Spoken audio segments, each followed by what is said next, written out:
warahmatullahi wabarakatuh.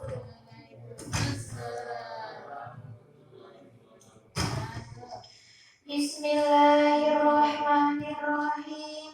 Alhamdulillahi wassalatu wassalam alaika wal ali ayya khairul anam. Rabbuk karim wa anta dzul khulqil azim. Washfa' lana 'indal karim.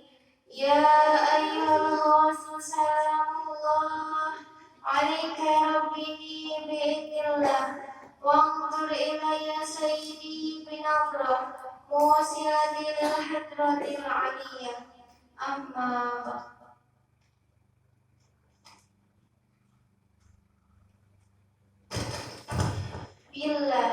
Billah artinya di dalam segala perbuatan dan gerak-gerik lahir maupun batin, dimanapun dan kapan saja, supaya hati kita senantiasa merasa dan beritikad bahwa yang menciptakan dan menitahkan itu semua adalah Allah Subhanahu wa Ta'ala, Tuhan Maha Pencipta.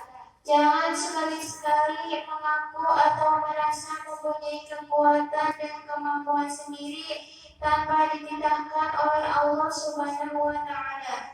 Jadi mudahnya hati selalu menerapkan kandungan makna dari la haula wala quwwata illa billah. Tiada daya dan kekuatan melainkan atas titah Allah, billah, dan menerapkan firman Allah Subhanahu wa Ta'ala. Bismillahirrahmanirrahim.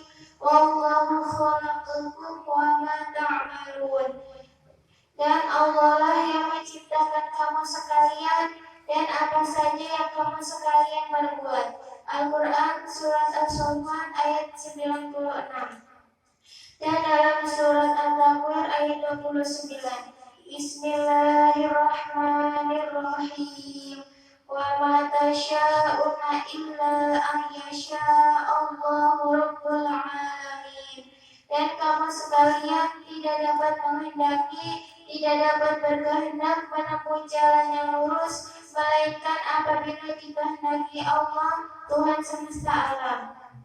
Jadi jelasnya dalam kita melihat, mendengar, merasa, menemukan, bergerak, berdiam, berangan-angan, berpikir dan sebagainya, supaya hati selalu sadar dan merasa bahwa yang menggerakkan, yang menitahkan itu semua adalah Allah Subhanahu wa Ta'ala. Merasa billah, semuanya billah, tidak ada sesuatu yang tidak billah.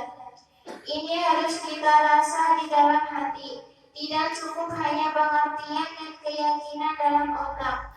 Bukan sekedar pengertian ilmiah saja. Kita membaca buku ini, kita memahami buku ini, buku yang Anda baca ini pun billah. Diri kita pun billah. Mari terus merasa begitu, merasa billah. Sumber segala kehancuran, kebobrokan moral, penyelewengan, dan penyalahgunaan hak, pertengkaran, permusuhan, kekacauan dan sebagainya adalah berada di dalam nafsu. Nafsu mempunyai ciri khas yaitu pamrih. Maka sifat pamrihnya nafsu itu harus diarahkan dengan sistem penerapan yang ikhlas billah dan sadar billah seperti di atas. Jika sifat pamrih itu dibiarkan, tidak diarahkan dengan niat billah, maka akan makin menjadi-jadi dan bercokol dengan lekat sekali di dalam hati. Semakin lama semakin tebal, semakin lama semakin besar dan semakin kokoh. Kemudian muncul suatu kerajaan di dalam hati, yaitu kerajaan anania atau rasa keaku-akuan atau egosentris. Aku yang berusaha, aku yang mengerjakan, aku yang berkuasa, aku yang menentukan, kalau tidak karena aku, dan seterusnya. Orang yang hatinya sudah dijajah oleh imperialis nafsu, seperti itu segala langkah dan amal perbuatannya disetir oleh nafsunya dan diarahkan kepada apa yang menjadi kepuasan nafsu. Segala amal, tindakan, dan perbuatannya semata-mata hanya untuk menuruti kemauan nafsunya, tanpa memandang benar atau salah, tidak peduli hak atau batal diterjangnya, tidak peduli sekalipun orang lain menderita, yang penting puas. Itulah sifat nafsu, serakah, dengki, dan membabi buta. Hanya ingin enak dan kepenak, senang dan puas tanpa memperhitungkan akibatnya. Padahal akibatnya pasti menjerumuskan kepada kehancuran, kebinasaan, dan kesengsaraan, sebab tidak mengikuti tuntunan Allah Maha Pencipta, Maha Kuasa, bahkan tidak mau tahu kepada Tuhannya. Pada umumnya, setelah mengalami kesengsaraan dan kehancuran, baru merasa bahwa telah diombang-ambingkan oleh nafsunya sendiri. Dan jika terus mendapat pertolongan Allah, barulah ia menyadari dan menginsafi dosa perbuatan dan tindakannya. Kemudian baru mau prihatin dan bertaubat. Akan tetapi, jika tidak memperoleh pertolongan dari Allah, dia akan makin terus berlarut-larut di dalam kesengsaraan dan kegelapan penyesalan yang merongrong jiwanya. Penyesalan di dunia masih ada kesempatan untuk memperbaiki, masih ada harapan bisa tertolong. Akan tetapi penyesalan di akhirat sudah tidak berarti lagi. Tidak ada kesempatan untuk memperbaiki. Pintu taubat sudah ditutup, sudah terlambat. Tinggal merasakan kepedihan siksa yang dahsyat buat selama-lamanya. Oleh karena itu, selagi masih ada kesempatan di dunia ini, selagi masih hidup belum pindah ke alam kubur, kita harus berusaha sekuat mungkin untuk membebaskan diri kita dari belenggu imperialis nafsu. Untuk berperang melawan nafsu, istilah lain adalah jihadun nafsi, memerangi nafsu. Mulai sekarang juga, jangan ditunda-tunda. Nafsu harus kita kuasai dan harus kita arahkan. Cara yang paling praktis dan tanpa resiko untuk menguasai dan mengarahkan nafsu ialah terus-menerus menerapkan sadar billah di samping niat billah seperti di atas, serta sambil dikubur dengan mujahadah sholawat wahidiyah. Sadar billah adalah masalah yang paling pokok. Ini soal iman atau tauhid yang menentukan bahagia atau tidaknya seseorang. Harus kita perhatikan dengan sungguh-sungguh.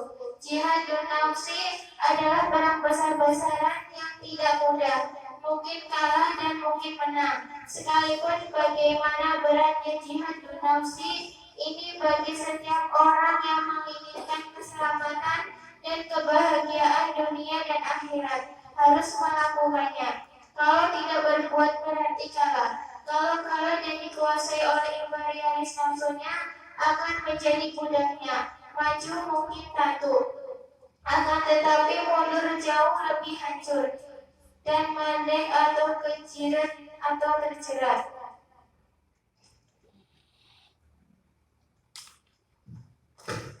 Maka dari itu lebih baik terus maju melawan, menguasai dan mengarahkan nafsu. Dalam satu riwayat disebutkan bahwa sekembalinya pasukan Islam dari suatu peperangan yang berat dan roja'na minal jihadil asghari ilal jihadil akbari. Qila ya Rasulullahi wa mal jihadul akbaru. Qala Rasulullah sallallahu alaihi wasallam, jihadun nafsi. Kita harus kembali dari perang kecil dan akan menghadapi perang besar. Ditanyakan oleh para sahabat,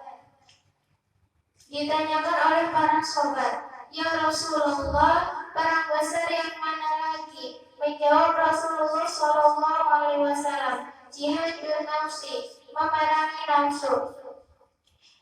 Riwayat Baihaqi dari Jabir. Jadi setiap manusia pasti berhadapan dengan nafsunya sendiri. Dan oleh karena itu, kita harus memerangi nafsunya itu.